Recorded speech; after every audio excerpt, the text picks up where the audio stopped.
Bapak Ibu, serta para wisudawan dan wisudawati yang saya banggakan, selain perjuangan wisudawan-wisudawati, ada orang tua yang konsisten mendidik tanpa pamrih, tentu ada juga dosen yang membentuk disiplin, berpikir, dan karakter.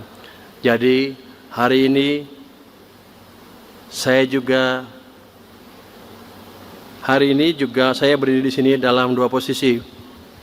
Saya sebagai Menteri Keuangan Republik Indonesia dan sebagai seorang ayah yang anaknya ikut diwisuda di ruangan hari ini.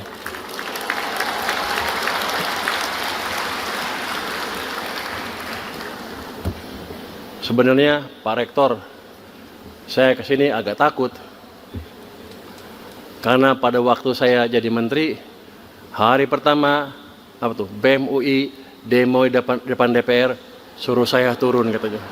Di sini mana yang demo? Ada nggak? Nggak ada ya. Yang mereka nggak tahu, saya juga pernah dosen di UI. Jadi kalau Anda ngajak debat saya, Anda pasti kalah. Saya dosen S3 Economic Business. Anda kan masih mahasiswa pada waktu kemarin ya.